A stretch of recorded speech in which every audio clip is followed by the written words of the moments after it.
You know Gray Bar for electrical parts, but there's one more thing you may not be thinking of us for that can help maximize your next project's total value. Our pre-project planning services are designed to help you win the bid, save on labor costs, and keep your installers productive across your entire build. The sooner you call us, the better. Because when we're there from the beginning, we can anticipate your needs and help you solve problems before they become problems. Yep, Gray Bar does that.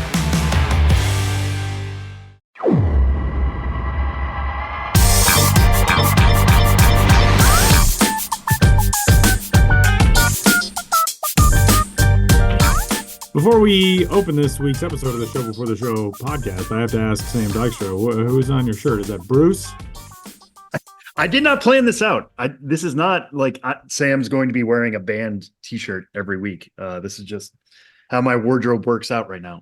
It is Bruce. It is Bruce Springsteen for the Born in the USA tour, which last time I wore this in the office, I had people coming up to me and being like, how old are you again? Like, this is not from You're that a sports tour. writer. You have to be a sports I'm just a sports writer. I was going to say, breaking news, baseball writer loves Bruce Springsteen. Baseball writer from the East Coast loves Bruce Springsteen. No, I got this at his tour last year in New Jersey. Were you born when that picture was taken? You were like a decade away from being born when that picture was taken, I think, right? I'm trying to remember when this tour was. I was not born. Let me look at the back of your shirt, Sam. This was the 84-85 tour. Okay, there we go. Even I wasn't born. Wow. Okay. Well, I feel there a were little a lot bit. of dates on this tour, U.S. and Europe. Looking at some minor league towns. He played in Greensboro. Okay. Played in Lexington. He played in Indianapolis, Louisville, Columbia, Charlotte, Syracuse. Wow. Heck yeah. He got on the road. Fan of minor league baseball, Bruce Springsteen. Yeah, I have no idea if we can confirm that. Bruce, come on the show. Yeah, come on the show, Your Bruce. love of minor league. Yeah, every one of those venues was a minor league ballpark, actually. Little known fact about that tour is he played at minor league ballparks throughout. This has not been confirmed yet, but let's go with it. Let's do you remember, guys, what was it, like at this point, better part of 15 years ago, when Willie Nelson and Bob Dylan did a minor league ballpark-centric tour? I do remember that. And at the time, I was kind of lukewarm on both those guys. And now I'm like, why didn't I go to that? Like I've since then, I've loved seeing those guys live separately. And God bless them. They're still out there at age 90 and 82, respectively, I believe. Hopefully and Bruce, God willing, will be as well. We'll see. Yeah, sure. Well, with that, hey, welcome into the latest episode of the Show Before the Show podcast, the official podcast of minor league baseball. Those two dudes are Benjamin Hill and Sam Dykstra. My name is Tyler Mon, and we welcome you in wherever you found us. Thanks for hanging out with us on this week's episode of the Show Before the Show. You can get in touch with us, of course, podcast at MILB.com. Spring training games underway. Prospects starting to get into spring action. Of course, spring breakout rosters coming up next week. We got all kinds of fun stuff to talk about. And thanks for hanging out with us on this week's episode. It is not often that we kick off an episode with a discussion of a new team identity from a league that, to be frank, none of us had ever heard of. But there is a jumping the shark kind of logo that came out this week for a team in a collegiate summer league known as the Old North State League. And it took the baseball internet by storm of sorts yesterday. Dudes from the creative brains behind the Danville Otterbots, a team in the Appalachian League, formerly an affiliated league and now a partner league with MLB. There is a new baseball team on the baseball landscape in the Old North State League known as the, quote, Danville Dairy Daddies, which I am uncomfortable just saying. It features the logo is like a hunky anthropomorphic cow who's standing upright on two legs, wearing jeans but no shirt, leaning on a bat, and a very sultry face for this cow. There is a lot to unpack. Ben, what do we know about the Danville Dairy Daddies? A Studio Simon creation, by the way. Wow, I hadn't even looked it up that much. Yeah, they play at the same ballpark as the Danville Otterbots, who were the Danville Braves for many years when the Appy League used to be affiliated. I was able to visit that ballpark twice through the years. It's a very Appy League, small, intimate. It's within a much larger kind of like public park system that's called Dan Daniel Park. So it's like the Daniel Braves or Danville's baseball taking place at Dan Daniel Park. And at times the ballpark had been called Dan Daniel Field, I believe. So there's a lot of Dan, a lot of Dan. I remember one of the times Dan Simon as well. Yeah, and Dan Simon, yeah. I remember when I visited there in 2016, like a popular meme at the time was that damn Daniel, wearing the white, like kid like wearing the white van. Yeah, So I was trying to do like Vine jokes based on Daniel. Anyway, it was a long time ago.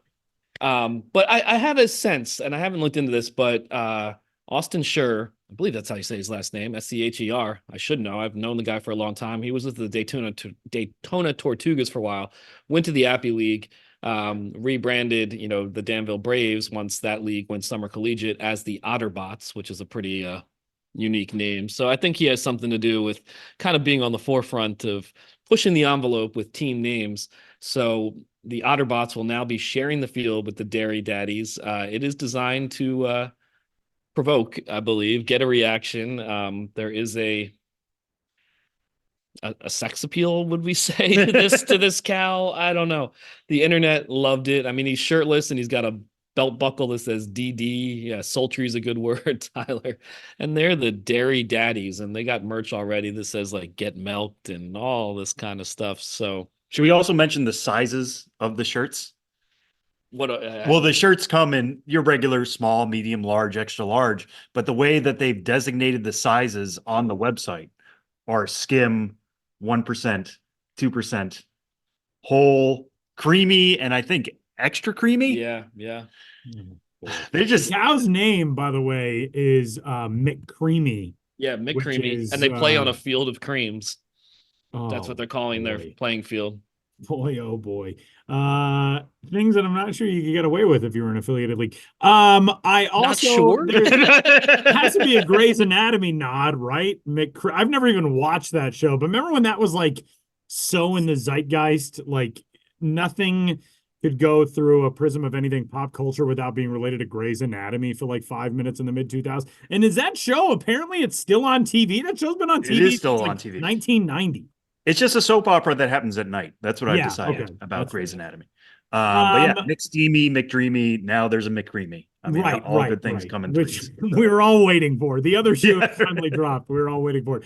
According to our good friend Paul Caputo, who wrote a profile of this identity for our other good friend Chris Creamer's website, sportslogos.net, he talked to Dan Simon from Studio Simon, and Dan said that and this is actually my favorite element of this. He said when he was creating the logo, the person that he had in mind was Joey Tribbiani from Friends. Pretty funny. That's pretty great. And it does definitely look like the face and the line that this cow would give you. How you doing? That does feel like such an episode of Friends, right? Like all of a sudden Joey gets a gig as a minor league baseball mascot. Yeah. He has to play a cow that has a six-pack for some reason. Yeah, and Paul Caputo, friend of the show, he was bragging on Twitter about the headline for this article because he set his personal alliteration record with septuple alliteration. Danville does double duty. Dairy Daddy's debut. Impressive. Septuple alliteration. And I was like, I've done that before. I'm so good at that kind of thing. And then I couldn't remember an example where I got up to 7. I just don't think we have enough space in a headline on MILB.com for you to get 7 alliterative words into a headline. Maybe that's a challenge moving forward. It is. Can I explain my only my big gripe with the Dairy Daddy's name? Aside from the fact that, like, as a broadcaster, if I had to call a team the Daddies I would be so uncomfortable. But male cows don't make milk. How? What? Like how? Tyler, you're a little bit behind the times. I just, like the whole thing, like all the milk puns and everything. Like, shouldn't this be a heifer? Aren't heifers the ones? Although in Rocco's Modern Life, the character named Heifer was a boy, so that was odd. But yeah, I'm a little like, I don't know. There's a lot going on here with the Danville Dairy. They certainly, I mean, I was getting texts from people who I don't talk baseball with, who were sending me this the link to this identity and this story and all that. So they hit it out of the park with that.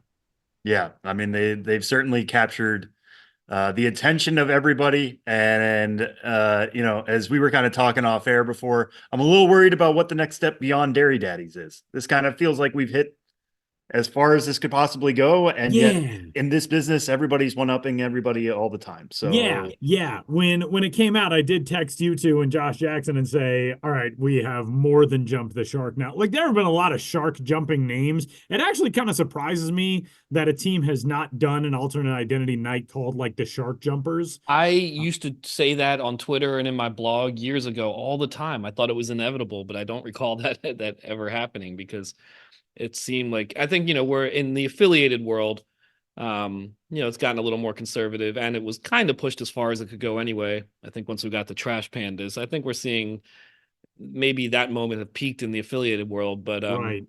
In Summer Collegiate, we're showing there's brave new territory to still explore and open up. And, when I tweeted about this yesterday, starting with like NFSW or NSFW, maybe, not safe for work. I'm like, this is kind of erotic looking, but I tweeted it, and the first reply on the tweet was Samuel Goldberg saying, like, I'm the broadcaster and I'm excited for this. He is also the broadcaster for the Danville Otterbots, so he'll be doing all the games for both teams, and he's psyched to be like, and that ball is out of here, yes, daddy.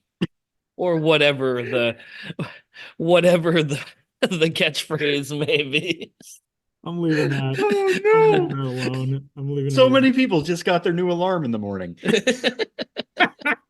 That's gonna be. Can you still set custom ringtones like the way you used to be able to? I just think the Shark Jumpers identity, Happy Days, which is what Jumping the Shark is based on. A scene from Happy Days in which Fonzie literally jumped a shark, correct? I believe. Correct. I think that's where the team came from. The term that is. So, for like the Wisconsin Timber Rattlers, you're the closest squad. This is on you. You have to be the Shark Jumpers at some point. The whole industry is looking to Wisconsin. You're the closest team to Milwaukee where the show is set. It's got to happen. Yeah, and you could just have a lot of fun with it. You could have the mascot like jump a shark, on a bike off a little plywood ramp over a stuffed shark. There's so many things you could do. Plus, we know, what the Timber Rattlers mascot has its own evil alternate identity. NAF. And NAF. So, like, one of those two could do it. Well, we had to get the Danville Dairy Daddies conversation out of the way because, it's February 29th. It's Leap Day. And anything goes. You can anything goes on Leap Day. This is a count. conversation that we can have today and then package up and not revisit again until 2028. That's how this works. Yeah. Happy Leap Day, everybody, even though you'll be hearing this in March, but we're recording on Leap Day. It's special. This is the first ever episode of the podcast to be recorded on a Leap Day, I believe. We'll have to go back in our records and confirm that. I also snuck a fact past Sam today that he didn't know, but not every 4 years is a Leap Day. There are Leap Day skip years, and the next one is in 2100. So set your calendars for that. What? Yeah, because the average length of a calendar year is not exactly 365.25. It's like slightly less than that. So to keep it like up to speed, there are occasional, very rare Leap Day skip years. Dead by 2100. I won't even have to worry about it. Sam said he's going to be alive. Hey, I'm going to you probably could. I can make it to 110. Yeah, you can make it to 110. Yeah. They say that like the first human being to live to 150 has already been born. Yeah. Although the way I'm sitting right here, Tyler. Probably no. Sam will still be doing this podcast with our cremated remains on each side of him. Our cremated remains? Yeah. Am I right? That's right, Dairy Daddy. Am I right? Am I right? And Dairy Daddy logo urns. They just dunk them into it's just a milk bottle. That's the urn. Oh Lord. Now that we've discussed the fact that it is actually Leap Day, I want to know if you dudes can name any ball players born on February 29th. Any big leaguers born on February 29th. Anybody? I couldn't. Off the top of my head, that seems like a fact I would know because I used to be obsessed with players' birthdays as a kid, but no. I There's really only like one from the, the era that people who listen to this podcast would probably remember pretty well. Terrence Long. Remember Terrence Long? The old A's outfielder, Terrence Long, which also Terrence Long, over the course of his career, played for 5 different teams. I vaguely remember him with the Royals, but Terrence Long also apparently played 12 games with the Yankees, 3 with the Mets, and 136 with the Padres. I do not remember his 04 season with the Padres. I just remember him as an A. But also the leading WAR among anyone born on Leap Day, Al Rosen, who was born in 1924, and February 9th, February 29th, 1924. He played. Wow, happy 100th birthday, Al Rosen, or 24, or 24, 25th. 25th, yeah, 25th in leap years. He only passed away in 2015. He was around for 91 years. But he accumulated 32.3 WAR over the course of his career from 1947 to 1956 with the Cleveland Indians, as they were known at the time, of course. And he actually won the American League MVP back in 1953. So happy 100th birthday, Al Rosen, the leading WAR guy among anyone born on February 29th. Pepper Martin, also 22 WAR. He's the only other one with double-digit WAR. Pepper Martin, born 1904. Happy 120th birthday to Pepper Martin, who Sam Dykstra is going to outlive someday. Yeah. All right, dudes, let's pivot. We've got another alternate identity to discuss. This one a little bit tamer, won't make you quite as hot under the collar. Winston-Salem, North Carolina, Benjamin Hill. Yeah, Winston-Salem, who in recent years, Winston-Salem Dash, of course, in recent years have really upped their game promotionally and with food items at the ballpark. I think they'd always been a more conservative organization, but in the last couple of years, under their general manager, Brian DeAngelis, really gotten into the alternate identity game. Last year, if you recall, they did the hyphens, finally, and we talked about that on the show, but finally, I felt like that was a tribute to me because I always called them the Winston-Salem Dash on the air, and it annoyed everybody in that front office. But anyway. Yeah, I think they had been harassed for years by the likes of Tyler Maughan about the fact that the dash in the team name is actually hyphen. So they did a hyphen one. They did the flights last year, a simultaneous tribute to craft beer in the region, beer flights and the region's aviation history. Tyler, for those video subscribers to the podcast, is holding up the hyphen hat right now. And I like it. It's bracketed by parentheses too. Yeah. So it's I should have bought one of these for my World Baseball Classic color analyst, Ryan Roland Smith, who was the first man in Major League history to have a hyphenated last name on his jersey. I should have bought him one. Maybe I'll just send him this one. Yeah, that'd be such a thoughtful gift. Anyway, they're still staying with the alternate identities. They have 3 scheduled for 2024 and more in 2025, I've been told. But the first one to be rolled out was earlier this week, the Tobacco Beetles. So you hear that, and first of all, you're like, tobacco? We don't promote anything smoking related. But hey, maybe they were secretly the good guys because tobacco beetles were pests, that tried to destroy the tobacco. It's not positioned that way, like, oh, we love those guys. They tried to keep us from stop smoking. They were serious pests. They did their darndest to decimate the tobacco industry. Of course, Winston-Salem in North Carolina was an epicenter of the tobacco industry, especially about 100 years ago. So the branding, the tobacco beetle in question is very Natalie attired and driving a Model T Ford. He's got this kind of 1920s gangster kind of look. And so it's a tribute to the history of the region. They are doing some things in the present day based on, crop health and, still the need to fight against pests such as the tobacco beetles. But I think because tobacco is not as big a part of the economy the way it used to be back then, and that there are better, control and extermination methods, they can, people aren't saying too soon when it comes to the tobacco beetles, like, these guys destroyed my livelihood, what are you doing, celebrating them on a ballpark. It's just a tribute to the history. And as oh yeah, we've got the whole interview with Brian DeAngelis coming up. Just get into talking about it. So hey, we should, before I even go further, we're just going to talk more about this. Man, I just get down the road and can't stop. Good. That's what these identities are supposed to do. So let's just hear all about it from the man himself, general manager of the Winston-Salem / hyphens, Brian DeAngelis. We are now joined by Brian DeAngelis, the general manager of the Winston-Salem who have some exciting alternate identities coming up this season, beginning with the just released Tobacco Beetles. Brian, thanks for taking the time out to talk to me. That's right. Thanks as always. Good to see you. Yeah, and I see you there. As I began to introduce you, you put on the Tobacco Beetles hat. You've got this, he's driving a classic car. Looks very maybe 1920s. I know that's kind of a motif you guys have used in the past. Tell me about that and just the Tobacco Beetles in general. Yeah, so Winston-Salem, no surprise, has a pretty deep history with agriculture, more specifically in the tobacco industry, and obviously, kind of the peak time for that was the 1920s, and so this is a bit of an era-driven / industry-driven / the history of our entire town. So slash, maybe I should say hyphen. But we wanted to tie those. Yeah, we wanted to tie those together, and one of the reasons we did tobacco beetle was most notably because it's a giant pest, not only in the fields when they're growing tobacco leaves, but also as they're curing and drying in the factories and warehouses. It was a really big problem that the people here had to address in order to sustain their economy, which is what was driving that at the time in the 20s. So we did a cute little throwback to it, and this Model T that he's driving, we actually purchased one as well that we're going to be shuttling fans to and from during the game, and so we're going to have some fun with it. We're excited for it.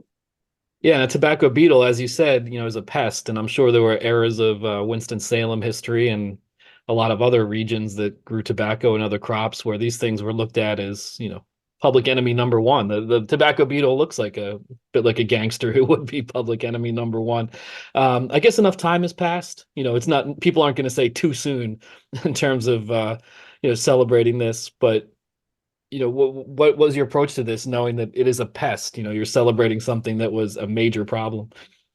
Yeah, and I think that one of the things we're championing is the fact that we were able to handle and manage that pest and not let it impact, because it's something that in actuality could have destroyed entire crops, and for any agricultural town would know that that's kind of the end of your economy if that were to happen. So really, it was one of the advances that we had in agriculture, that we were able to find solutions and find ways around that, and to be able to go out into the fields and take care of this problem that we had. And for us, it's more of a callback to that era. And we have such a rich history of baseball. We played even before the 20s in Winston-Salem and really ever since then. So we wanted to do that and kind of bring this little guy to life. And, I think it's just something that people in town here, and especially throughout North Carolina, there's several towns that are much like Winston-Salem, even towards Durham, that had similar issues. So it's really our tribute to the entire state of North Carolina and the citizens of those that, were a part of this industry in one way or another.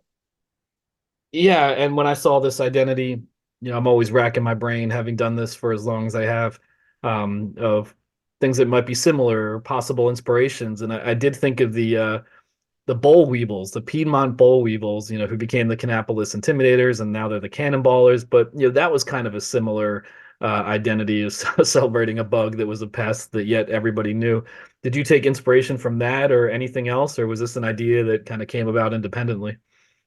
Yeah, it's funny because I think, how can I have an idea that's independent when, you've been covering this for so long? I've been in this thing for a little while now, and it's like, well, technically a grasshopper is also a pest in some agricultural areas, and they're right next door in Greensboro. You used to have the sand gnats right down in Savannah before. And so, yeah, there's all these different ones that really have been a pesty bug. And, this is just another one of those that was a little more specific to, our town and our history and heritage. So, to say there was a completely independent and original idea probably isn't true, but for us, the way we wanted to approach this, as we kicked around some, like, what is this town really known for? And this is one of those things that's the best way to kind of bring that to life with being a pest. And we haven't done that. We haven't really had a bad guy image at all in any of our past history. So I think this would be our first, and we'll see how people respond to it. Yeah, and we talked about, how this tobacco beetle looks and driving the Model T car and, referencing an era of 100 years ago and more. How did you go about creating that identity, and, who did you work with to bring this to life? Yeah, so we worked with Brandios on this one. So Jason and the guys, as we talked through, what this town meant and some things that are important to people here, just kept coming back to that era. And so we've done a few things in that era, but this was certainly one of them. And it definitely coincided because there's a rich history, as you know, in North Carolina of NASCAR. And so as we started to look at what were the 20s like, and those stock cars that they were using to bootleg and things like that, we almost started with a bootlegger because we have Bowman Gray is right in our backyard as well, which is a NASCAR short track, and it's one of the longest running stock car venues in the country. And so we started down that path, and obviously with the Intimidators and some of those things have been done already. And we said, well, there's probably a marriage between those two things. Between, hey, this was the industry in the 20s, is what we're known for, and also we have this NASCAR thing. And so the car is where that was born. And there's also some cultural history to that as well, where they actually started one of the first African-American owned bus lines and routes was done here right in Winston-Salem. And they took some of the cars similar to this one here and started running them as public transportation. And so we kind of started like, okay, well, now we have a little history here, there. Can we connect all these things? And that's really where this image was born. Yeah, now, before we started recording, you were saying how, well, this is one of our more, regionally specific alternate identities. But to me, like the kind of stuff you're talking about is why it's interesting, because it'll resonate with the community, but also just for people who follow minor league baseball at large. You learn things. I've learned a lot more about the country because of these things. So as goofy as they are, there's always a story behind them. And that seems like an approach that your team has been taking. The Dash have been taking a lot more in recent years. I know you had finally did that hyphens alternate identity, kind of riffing on how you're the Winston-Salem Dash, but it's technically a hyphen. You did the flights identity, referencing aviation and beer at the same time. I know, speaking of beer and concessions, a lot more creative approach to concession items. Those weren't always things that I associated with the Dash promotionally through the years. So can you kind of speak more about this organizational shift and the approach you're taking now? Yeah, that's a pretty fair point. It wasn't really the business as usual for the Dash to do those types of things, but that's something that I've always enjoyed about the industry, and one of the reasons that I'm in it. I mean, we could go work anywhere, right? But there's some connection that we have to this thing we're doing, and I think one of those is to be able to be creative and be able to tell a story and to be able to add to your community in those ways. And so, yeah, sometimes it's via food because not everybody understands the Tobacco Beetles, or not everyone understands, or is a linguist, I guess, and cares about if it's a hyphen or a dash. But you can do things that's for everybody. And so as we've done the flights and the shag and the hyphens and now Tobacco Beetles, we're just trying to take the fresh approach that, hey, the Dash are doing this now, and did you see that thing that they did, right? That's kind of what minor league baseball is and does. And it's taken us this past 2 years to kind of get there and start to get the town and maybe the industry a little bit to take note of some of those things we're doing. And we have 2 more that are unreleased at this point that we're going to be doing for this season, and actually 2 more beyond that we've already planned for next season. So we're going to keep them coming, and as long as people respond well to them and enjoy them and keep coming to games, I see no reason to stop. Yeah, and also when we were talking before I started recording, it just a fluke how it worked out with me. But of every minor league ballpark I visited, and I visited every active ballpark, it's been the longest period of time since I've been to Winston-Salem. So I'm very much hoping to get back there this year. It's one of the major items on my agenda. So to me, but not necessarily to me, because I plan on coming again. But for those not really familiar with the Dash and Winston-Salem in general, what's your pitch to them in terms of why this is a place to come see a ball game and a city to visit? Yeah, so what I like about it, and maybe because I'm a Pittsburgh guy, I like to have a small town but a city, and that's kind of what I view Winston-Salem as, is the southern version of that, where we have the town, we have the things you would get from the city life, but also we're small enough that you don't have to deal with any of the traffic or crime or any of that kind of stuff. And really, our ballpark resembles that a lot because we're a downtown ballpark, meaning we're walkable, but we're not really in the city. So we have parking, we have plenty of ways to get there, and we actually have a pedestrian bridge running right across the highway, resembling the Clemente approach to PNC a little bit too. So it's really a ballpark that was built incredibly well. To their credit, I was not here when they did it, but I mean, you could easily plug a double or triple A team into this park with just the sheer size and the amenities that it has to offer. But it still has that intimate feel in a lot of those areas that are very unique to the Dash, to Winston-Salem, still exist. And we're one of those, clubs that I think is becoming more of a trend, but we moved our press box down on the concourse level. So upstairs, we have tons of room in our flow club, and we get pretty creative up there as well. You mentioned our food, but we actually have a hibachi grill up there that a chef is creating something custom every single game. And then, we're hopeful that our in-game entertainment, whether there's a theme or not a theme going on, that we have some of the most unique experiences as well, because I like to go crazy when we do a theme. So when we have Princess Night, you better believe there's going to be a horse and carriage inside the stadium giving rides the entire time. We're blowing snow and turning some of the areas into Arendelle for the Frozen fans out there. So, I mean, we like to take an all-inclusive approach to our promos so that there's something for absolutely everybody that comes here. And it's just a great town, great place to raise a family. And then there's a lot to do as well. Yeah, you mentioned being a Pittsburgh guy. I'm a Pittsburgh guy to an extent. I grew up in the Philly area, but went to the University of Pittsburgh. And, one of my favorite places there was the original hot dog and fries right in the heart of the Pitt campus, hole in the wall, but greatly beloved. So to close out, in Winston-Salem, if people are looking for a locally beloved establishment, maybe a bit run down, maybe not, but, where do you direct them if they're looking to go to a place with a lot of neighborhood character? Oh, that's a great question. Our staff is probably more familiar with to answer that as from a bar scene, and I have a few, that I would recommend for sure there. There is a chicken place though called Slappy's, and I will tell you, if you just walked in and you didn't get my description beforehand, you would probably walk back out. But it has the Winston neighborhood homey vibe, but the chicken that they make there has some kind of interesting sauce spice that's kind of baked in, and so when the chicken comes out, it almost is closer to black than like a golden brown, and so it looks like it might be burnt or just strange or whatever, but when you eat it, it's kind of like a spicy barbecue-y mixture that's like, until you have it, you can't really describe it very well with words. But that might be one of the places I would go, and it's next to, like, I don't know, a random mechanic shop and some building that's half torn down, and it just kind of sits right there, and it's busy. I mean, every time you go in, you better get there early because it's extremely popular. But yeah, that'd probably be my staple here. Well, there you have it. Visit Winston-Salem. See the Dash take the field as the Tobacco Beetles, or the Dash themselves, or any number of other alternate identities that could be coming soon. Visit Slappy's. Sounds like a good road trip to me. But yes, the Tobacco Beetles are out now, unveiled. Do you have the dates on the promo schedule for when they're taking the field? Yeah, you do. I knew you were going to ask me that, and I knew I was going to get it wrong because I have all 9 I'm balancing at one time now. But it is in August. It's later. We're releasing it very early, but it's a much later actual play date. So I'll send it over to you because I'm going to say the wrong one, and my promo people are going to get all mad at me. So I'll save myself the embarrassment. All right, I know how that goes. So. Coming soon, or at least out now and coming later in the season, the Tobacco Beetles, and stay on the lookout for other things coming from the Winston-Salem Dash alternate identity universe. Brian DeAngelis, general manager of the Dash, thanks so much for speaking with me. Thanks, Ben. Always good to see you. Not quite as erotic, let's say, as the Dairy Daddies, but very good, very interesting, and very hyper local. I enjoyed that about this Winston-Salem identity.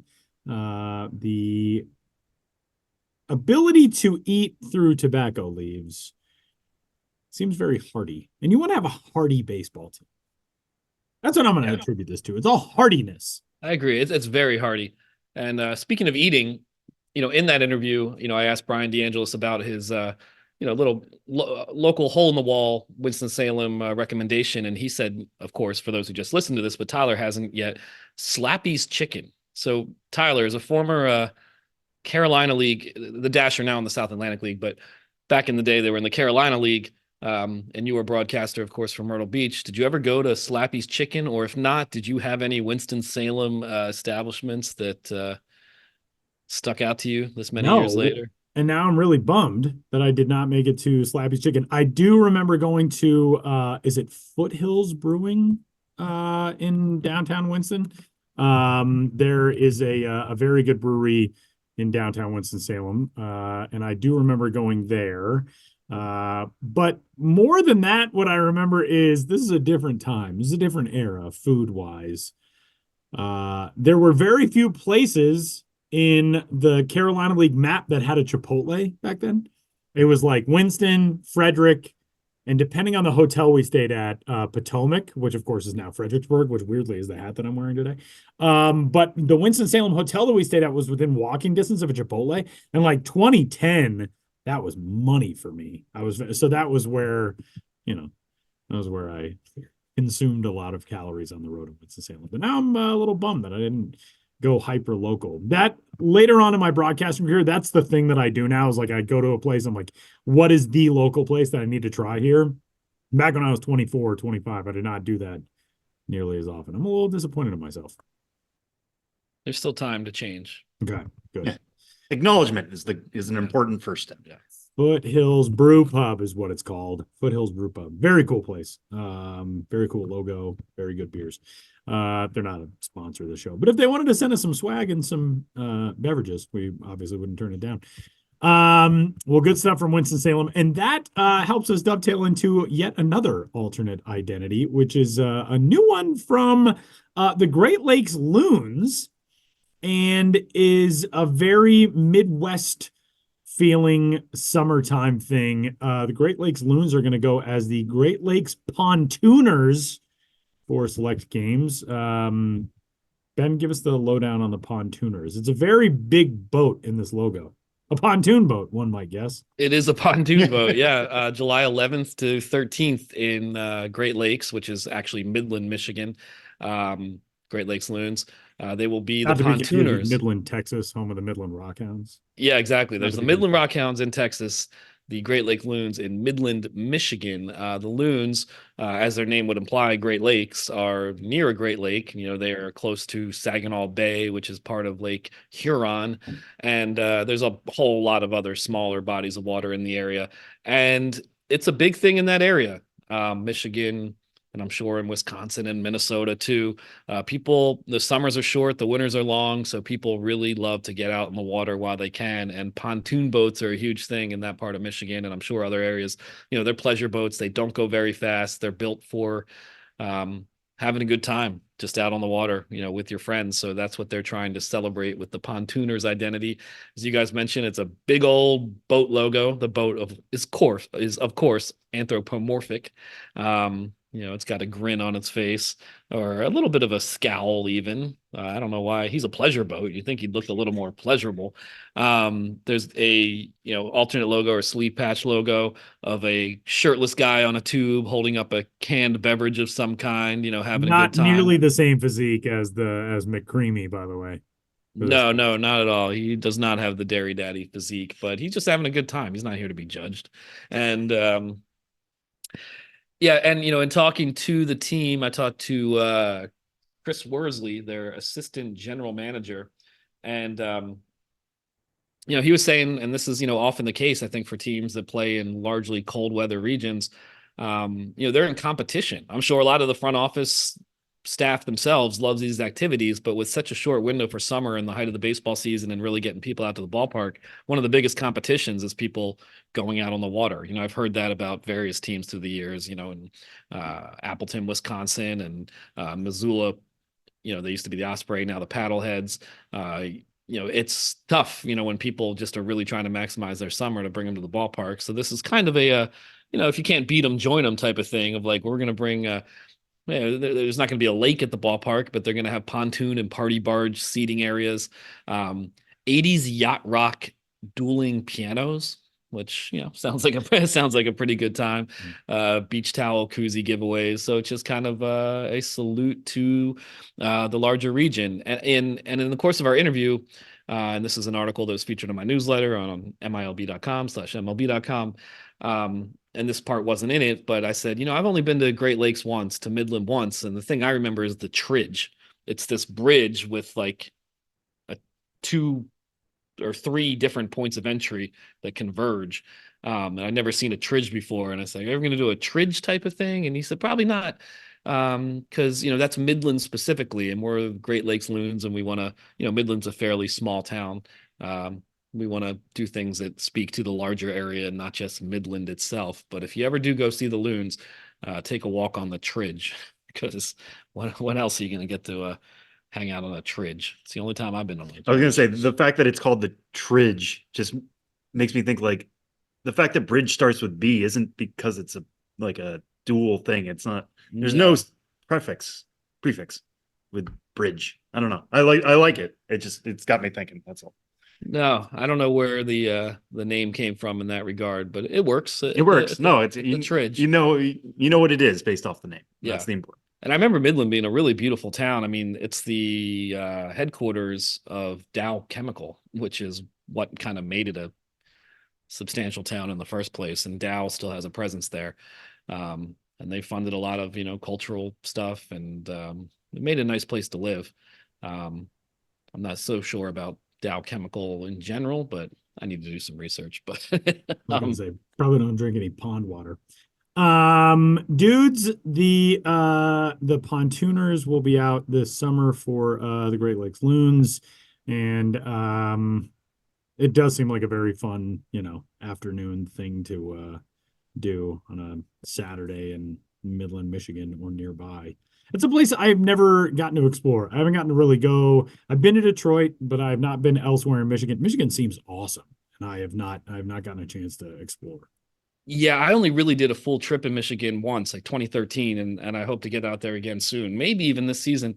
But something that came up in writing this story in the course of my conversation with the team, it's just how beautiful the sunsets are, and that's what I remember. I remember it wouldn't get dark until past 9 o'clock, and the sunsets were spectacular. So while there is a brief window for summer, it is a gorgeous area to be in, for those months of the year. So I would highly recommend getting up there. Sam's looking at a map of Michigan now. Midland is located in the kind of crook of the thumb of the Michigan glove. With Lake Huron, Saginaw Bay, Lake Huron, just to the east. It is pretty nice that they have a built-in map on the human body for Michigan. Unless you're from the UP, then you're kind of screwed. But you can read all about that, of course, MILB.com. You can subscribe to the Ben's Biz Beat there as well.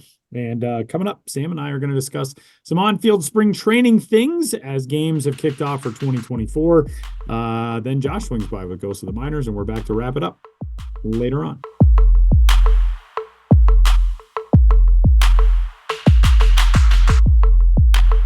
LinkedIn is pretty great at a lot of things, like helping you tap into the latest trends and insights in your field. We cannot stop your coworker from tapping her pencil. LinkedIn can help you find new jobs that align with your career goals. We cannot help you find the source of that weird smell in the office fridge. Ew. And while we can't stop your coworkers from bringing their hobbies into the office, LinkedIn can help you bring your career to the next level. LinkedIn is the network that works for you. All right, Sam, we've got spring training games already underway in the Cactus League and Grapefruit League. As an aside, I watched a Cactus League game yesterday, a Grapefruit League game yesterday, Atlanta versus Philadelphia on MLB Network. And in the middle of said game, they aired an infomercial starring Billy Mays, who's been dead since 2009. And I am desperate to know. I need to get in touch with somebody at MLB Network and be like, hey, how did this happen? But anyway, interesting game. Very, very fun game to watch. And it leads us into talking about some prospect things in the start of spring training across baseball. We're obviously a week away from the announcement of spring breakout rosters, but we are seeing some prospects getting into games across the spectrum. It appears we're going to see a Paul Skeens against Jackson Holiday matchup this week as those two teams square off, the Pittsburgh Pirates and the Baltimore Orioles in Grapefruit League in Florida. But Sam, what's catching your eye in these first few days of spring training games? Yeah, I mean, that Paul Skeens Jackson Holiday matchup is happening today as we record this.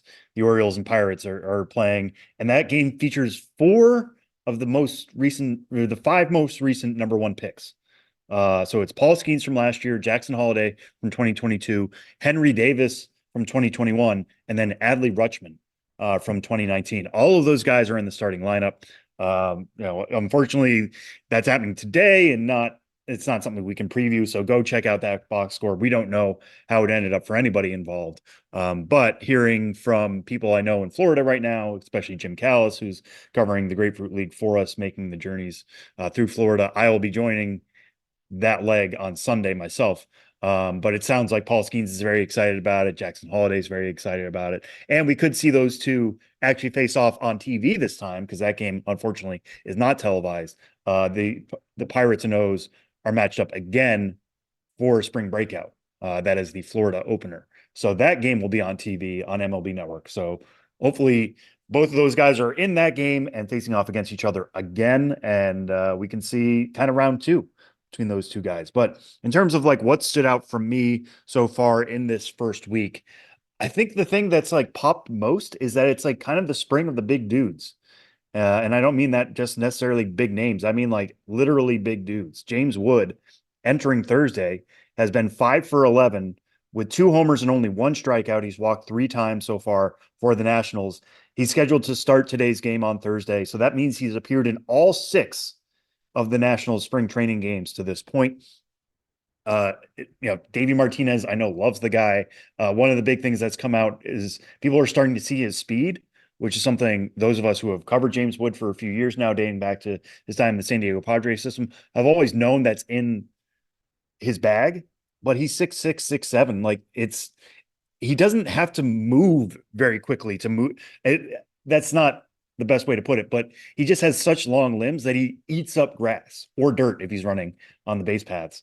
He just has such long strides that anybody I talk to about James Wood always says it doesn't look like he's trying hard. And yet he's getting to the first base bag quicker than almost anybody else on the field. I think he had a home to first time that Statcast measured at 4.07 seconds, which would, at the time, was the fastest home to first time in the Grapefruit League so far this season. He's playing in all sorts of ways. The big thing for me coming off last year at Harrisburg was his strikeout rate. It seemed like he really struggled with softer stuff. He has such a big strike zone that pitchers have more opportunities to miss and still throw a strike. So he has to kind of reel in that approach a little bit. If he keeps being around 30% at every level, that's fine. But like, it's tougher to project that strikeout rate from getting like to maybe the 40% level by the time he makes majors, given what it was last year at AA. So that gives me a little bit of pause. But the fact that he's absolutely crushing the ball right now, limiting those Ks, everything's pointed in the right direction for James Wood. And at a time where the Nats need, as much as good news as they can get, they are really pivoting towards, hey, this next generation is coming between James Wood, Dylan Cruz, who's also in Major League camp. Brady House has homered. Robert Hassel III homered to the opposite field the other day. Like they have a lot of talent coming, and that's what they're kind of banking on for this next generation is those guys coming good. So James Wood certainly doing that. The other big guy I want to bring up real quick is Spencer Jones, number 84 overall prospect for MLB Pipeline's top 100 right now. He hit a 470-foot home run in the first week, which as it stands right now, and again, not every ballpark has Statcast data, so this isn't apples to apples, but as things stand right now, that 470-foot homer, as measured by Statcast, is the longest of spring training, and it's the longest by 21 feet. Nobody else is close. Now, Spencer Jones, another guy who's massive, a really big strike zone. There's some concerns about like his ability to cover that zone, but we've said this since the Yankees drafted him out of Vanderbilt. They know how to develop big guys. They have 2 of them. Now, Aaron Judge, they legit developed, and there were some questions about his strikeout rate as a prospect. He was never the number 1 overall prospect in baseball, and he's made it work, obviously, incredibly well. Spencer Jones is every bit the athlete that I think Aaron Judge is in terms of speed and defense. Is he going to be hitting 60-plus homers someday? I don't know about that yet. We'll have to see how that's going to kind of come around. He only just touched AA at the end of last year, but they're excited about him. And when he's hitting tanks like this, I mean, we knew the raw power is in there, but now it's clearly playing in games. One other guy I want to point out real quick, who's not as big as those dudes, but this is a perfect example of like power comes in all packages. Tamar Johnson had a 2-homer game the other day for the Pittsburgh Pirates. He's had 8 plate appearances so far. He's got 2 homers and 1 double. Coming out of the draft a few years ago, a lot of people remember that many people thought he was the best pure hitting prospect to come in the draft in a long time, getting 70 hit grades.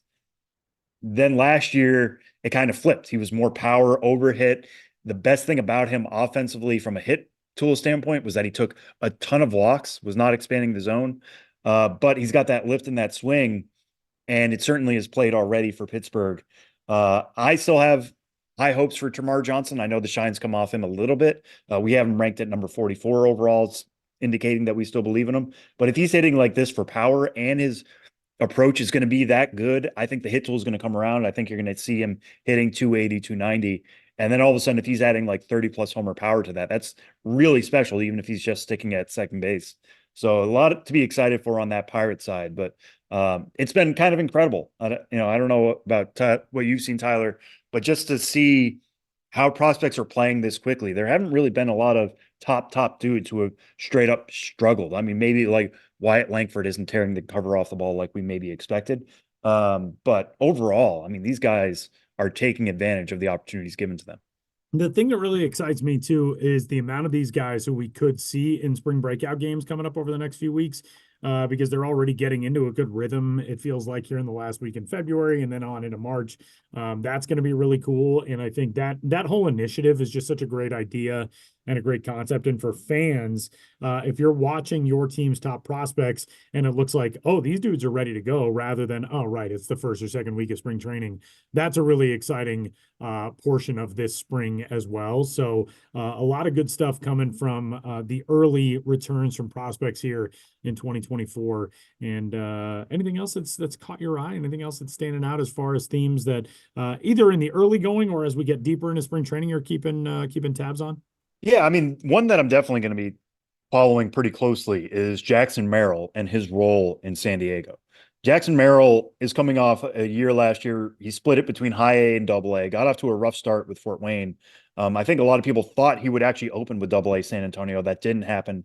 He opened at Fort Wayne, which like made sense. It's his second full season, but struggled there for a little bit, had to really turn it on late, then got to San Antonio. Doesn't strike out much. He never has. I think both K rates were below 12%. So he always does a good job meeting bat to ball, but it wasn't quite as special a year as everybody thought about it for Jackson Merrill. But the Padres are always aggressive with their prospects, especially the ones they know are really good.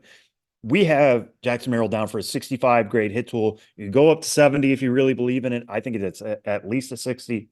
And they're like, hey, listen, you have an approach that's going to play everywhere. So the Padres haven't really been that aggressive. I mean, what's their biggest move of the offseason? It's trading away Juan Soto. You look at their outfield as it stands right now, Fernando Tatis Jr. is the only really guy who you're like, this is somebody who I definitely think is going to be in their opening day outfield. And the Padres approached Jackson Merrill. He got some time at second base last year. He got some time in left field, even like a little bit of first base. I'm not that worried about it. That just felt like a roster issue. But clearly, they have Ha-Sung Kim, who's now they're starting shortstop. They've slid over Xander Bogaerts, who they just gave a massive contract to. They're moving parts around, and they went to Jackson Merrill and said, hey, we want you to prepare to play even more outfield. And he seems to have really taken to that.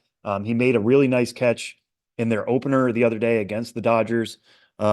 He said the other day, gave some quotes from Padres camp that he actually feels more comfortable in center field just because I think the view's a little bit better out there. You have more room to roam. You can see the ball off the bat better. I don't know if he's going to play out there. He's not exactly like an absolute burner, but he's certainly athletic enough. And they just keep giving him chances. I mean, other organizations wouldn't do this with Jackson Merrill. Now, maybe another move is coming around the corner. I said, I think Tatis is the only guy guaranteed to be in their opening day outfield, but they did re-sign Jurickson and Profar, who can play some left field. Jose Azocar is like right now their starting center fielder, maybe. But I think Jackson Merrill could certainly be in that conversation, especially if the hit tool keeps playing as we expect it will. And, the Padres, this is the team that pushed Ethan Salas to double A at 17 last year. This is a team that pushed Fernando Tatis Jr. really aggressively when he was young. They have Jackson Merrill in that conversation in terms of special prospect. So we'll see how things go, but unless another move is coming, it seems like we're trending towards Jackson Merrill opening day major leaguer. We'll see how things go in the weeks to come. So, of course, you can keep tabs on where all your prospects are and everything else at MLB Pipeline. And coming up, Josh Jackson stops by with Ghosts of the Minors, and then we're back to wrap things up on the other side.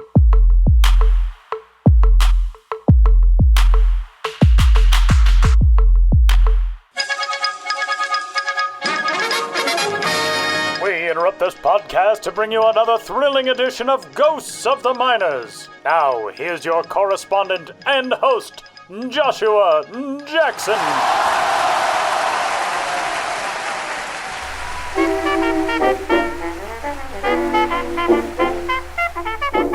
Welcome back to Ghosts of the Miners, in which all of you out there in Radioland must identify the legitimate historical ball club or player hiding amidst the fraudulent pair. One didn't perform very well on the ball field, but the others didn't ever perform anywhere at all. In the last segment, I asked you which of the following minor league baseball teams did at one time exist. A. The Hemingway Cubs. B. The Fitzgerald A's. C. The Joyceville Pirates. You're a well-read fan if you picked B. The Fitzgerald A's, who played in the Georgia-Florida League of 1956. Operating in the seat of, believe it or not, Ben Hill County in Georgia, the team took on the name of its new parent club that year, having previously existed in various iterations as the Pioneers and, during the 1954 season when they had an affiliation with Cincinnati, as the Redlegs. But in '56, Fitzgerald began a jazzy age with the Kansas City partnership, and so, showing an agility of moniker, became the Athletics.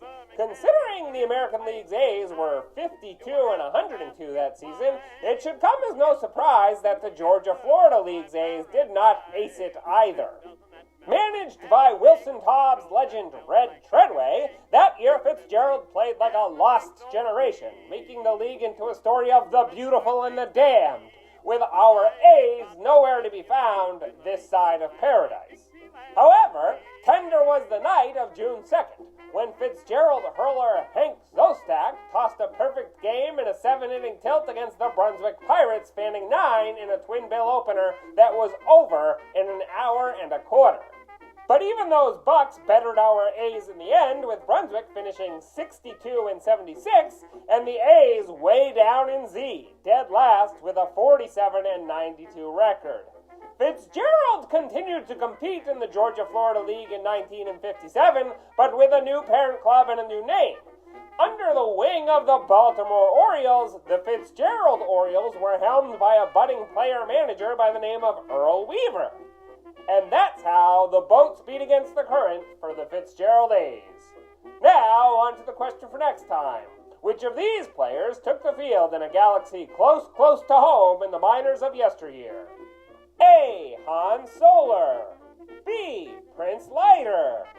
C. Elmer Yoder. Want to know the answer?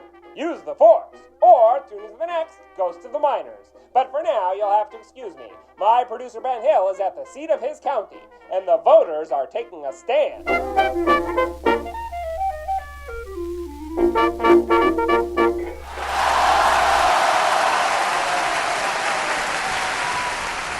Big thanks to Josh Jackson for stopping by with Ghosts of the Miners today. I didn't get that one. I didn't guess it correctly.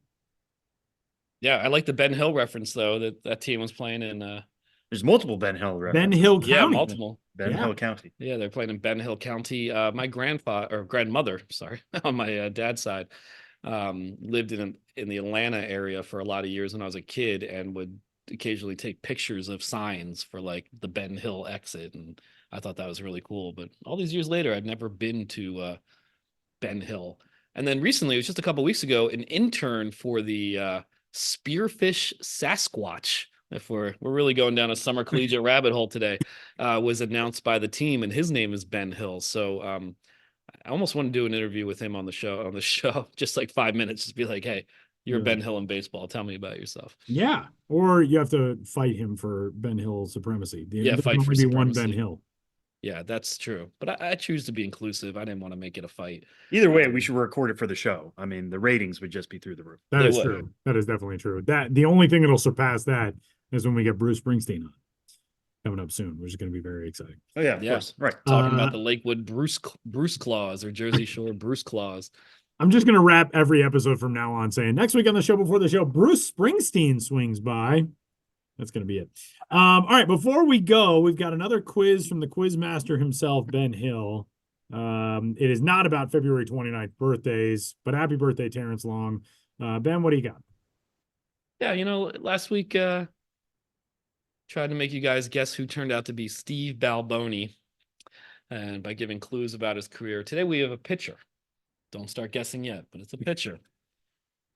He played in parts, all are part of 18 major league seasons, all are part of 13 minor league seasons, 102 and 115 in the major league, 61 and 48 in the minors, for a total record of 163 and a 160. Wait, yeah, 100. He was like pretty much dead even in his total professional tally. 168 and 167. So played a really long time. He popped into my mind because I like the veterans who just hold on and try to find a way to come back. And his last appearance in affiliated ball was for the Buffalo Bisons in 2013 when they were a Blue Jays affiliate. And he was 42 years old, and he never did get back up to the majors, but that's how his career ended. Wow. It began as a member of the Expos organization.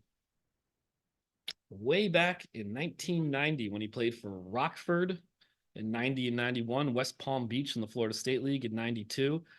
But then when he made his major league debut, just for one game in 92, it was with the Pirates. Then he spent a lot of time in the Pirates organization with Harrisburg back in Double-A.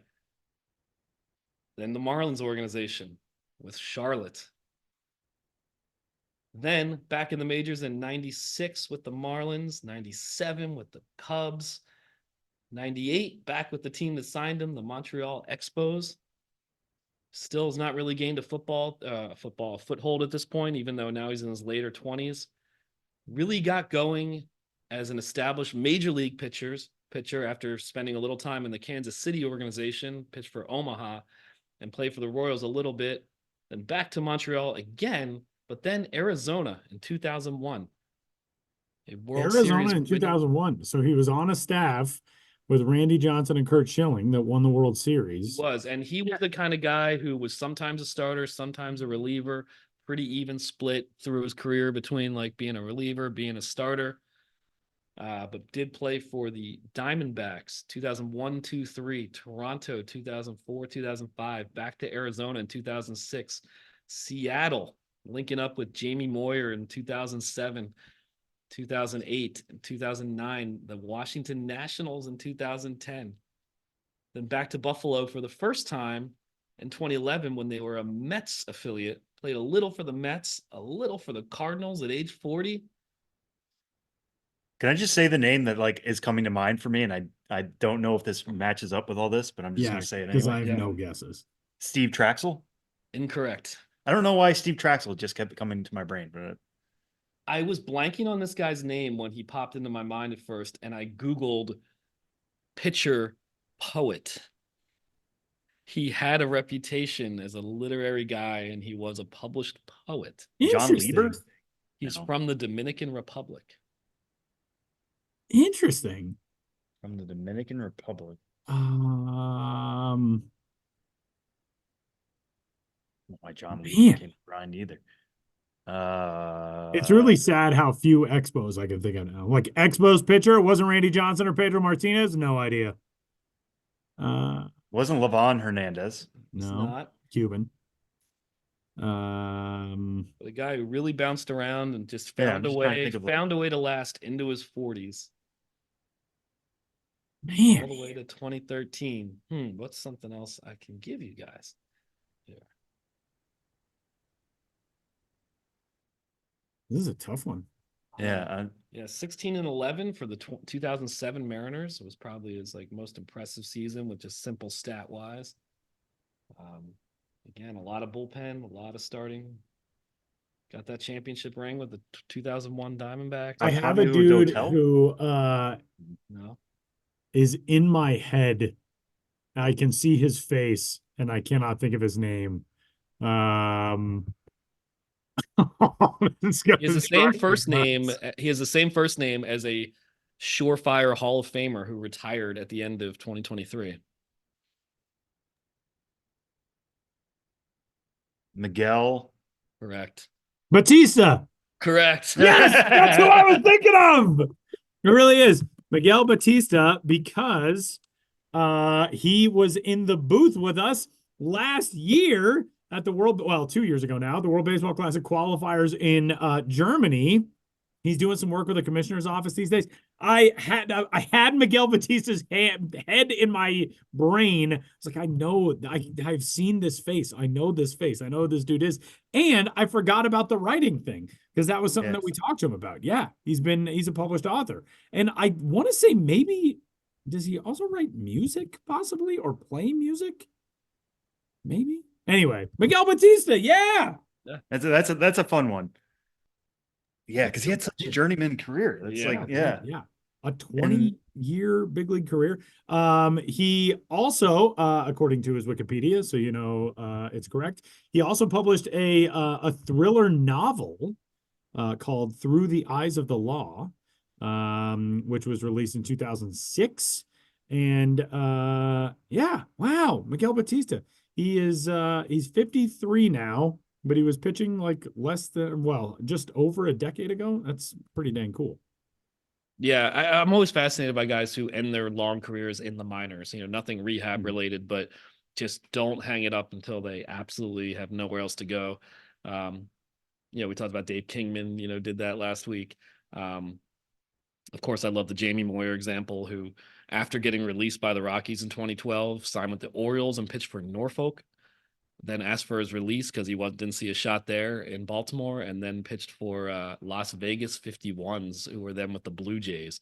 And that's how Jamie Moore's career ended in the Pacific Coast League in 2012 at age 49. Just imagine signing up to like pitch in Vegas. Yeah, at age 49. I mean, you're playing for that team because you hope you're getting a chance with the Jays, but like, oh man, signing yourself to pitch in that stadium back then. Not like current, highfalutin Vegas. This was Cashman Field Vegas. This was like, we can't play games in certain weather conditions because people will burn to death on the bleachers, Vegas. Yeah, and if you have a home ERA below 6.5, we're going to call that a win. Yeah, I mean, and that's how it ended. Yeah, that was sewage leakage issues in the dugout, Cashman Field. But when you just say like, I'm going to go as long as a team signs me, let's do it. I have total respect for anybody who pitches into their 40s, knowing how difficult that is. Yeah, the wear and tear that to be that durable, to last that long, to keep getting jobs. Congrats to this is very belated on Miguel Batista's career, but congrats to Miguel Batista. Yeah, Sam's finally realizing like, wow, this guy deserves my respect. I mean, he had my respect. He made the major leagues as a pitcher. Like all those guys have my respect. Yeah, I've been withholding it for so long. I've never said it out loud. Here I am today. Congrats. I've never adequately expressed my appreciation for Miguel Batista's longevity in his career. That's pretty cool. Well, you have surpassed me and Sam if you got Miguel Batista more quickly than we did, which I'm sure somebody out there tuned in did, but that was somebody out there certainly did. And if you have any suggestions, don't email the podcast because these guys can't see it, but email me, benjamin.hill@mlb.com. Looking for veteran players who spent a lot of time in both the major and minor leagues, extra points if they ended their career in the minor leagues, looking for that one last shot. I like it. Well, that'll do it on this week's episode of the Show Before the Show. Huge thanks to Mick Creamy and everyone else. Coming up next week, Bruce Springsteen stops by the Show Before the Show. Very exciting times. And for Sam Dykstra, Benjamin Hill, Josh Jackson, anthropomorphic cows with six packs, and all the rest, my name is Tyler Maughan. We'll catch you next week.